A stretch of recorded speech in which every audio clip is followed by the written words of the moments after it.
आप सभी को मेरा नमस्कार। जैसा कि मैंने आपको अपनी पिछली वीडियो में बताया था कि कैसे मुझे यह पता चला कि यह सब हमारे हो सकता है पिछले जन्मों के ही बुरे कर्मों का फल हो, क्योंकि वह जिस तरह से खेल खेल रहे थे हमारे साथ, ऐसे मैंने कभी ज़िंदगी में नहीं सुना कि किसी मैंने ये तो सुना है कि किसी के अंदर प्रेतात्मा आ गई या फिर कुछ ऐसा उसे अनुभव हुआ या कुछ दिखा या उन्होंने कहीं पर कुछ ऐसा देखा। लेकिन जो खेल हमारे साथ उन्होंने पितरों के रूप से शुरू करते करते एक जले हुए इंसान के रूप में तक उन्होंने उस खेल को खेला। और फिर हम बालाजी तक भी चले गए, लेकिन वहाँ से आने के बाद भी उसने अपना असर हमारे ऊपर से नहीं छोड़ा। और मेरे बेटे को तो वह फिज़िकली परेशान कर रहा था, पर हमें भी कि हमारे व्यापार में या हमारे जीवन में बीमारियां और व्यापार में घाटा ला ही रहा था। तो मुझे फिर यही लगा कि जैसे दिमाग सभी का घूमता है कि आखिर ये चीज़ हमारे पीछे कहाँ से लगी, तो मुझे भी वही फील हुआ। तो फिर मुझे अंत में ही समझ में आया कि हो सकता है ये हमारे पिछले जन्म के बुरे कर्मों का फल हो, क्योंकि इस जन्म में तो हमने कभी किसी का कुछ गलत किया ही नहीं।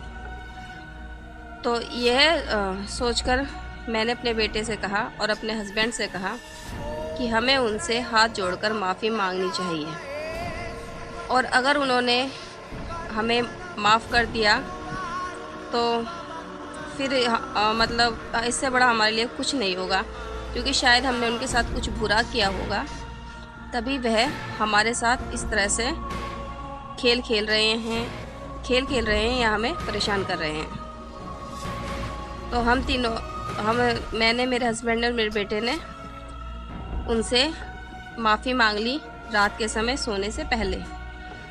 तो उसी रात को वह मेरे बेटे को सपने में दिखाई दिए, जो वह जले हुए रूप में थे उसी रूप में ही दिखाई दिए। तो उन्होंने बताया कि पिछले जन्म में तुमने हमारे साथ बहुत बुरा किया था, और वाकई में ही मैं तुम्हारे पूर्व जन्म के बुरे कर्मों के फलों से दुखी होकर ही आया हूँ।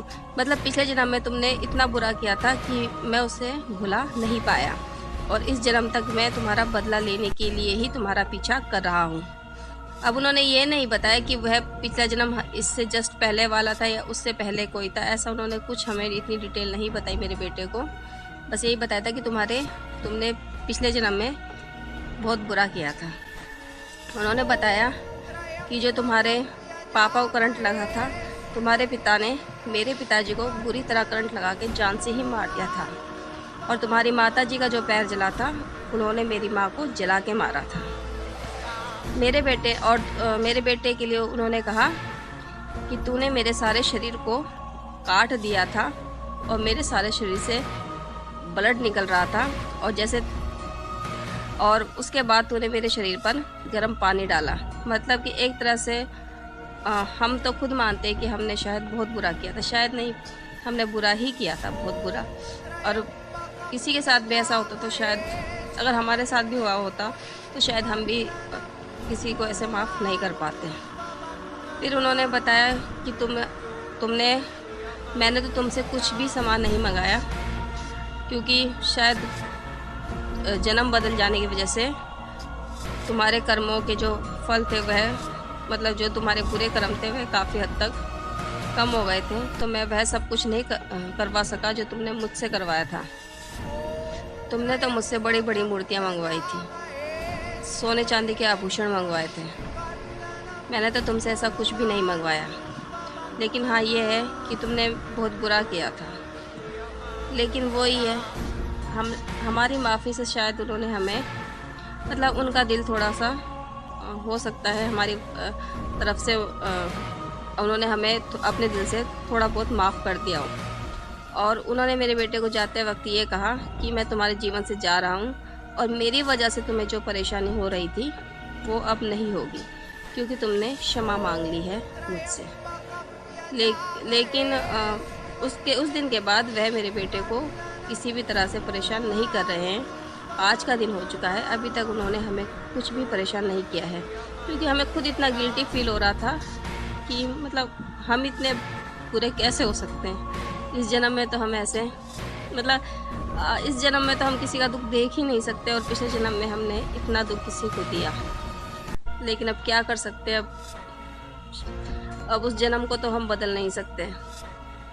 तो फिर ऐसा कहकर वह मेरे बेटे के सपने में से गायब हो गए, और उन्होंने ये कहा जाते जाते कि मैं तुम्हारे जीवन से तो जा रहा हूँ, लेकिन मुझे जो नया जन्म है वह तब मिलेगा जब तुम बालाजी में जो अर्जी तुमने बोल कर रखी हुई है वह चढ़ा दोगे, तब मुझे पुनर्जन्म मिलेगा।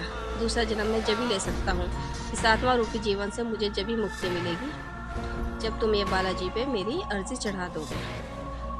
तो अगले दिन मेरे बेटे ने ये सब कुछ मुझे बताया।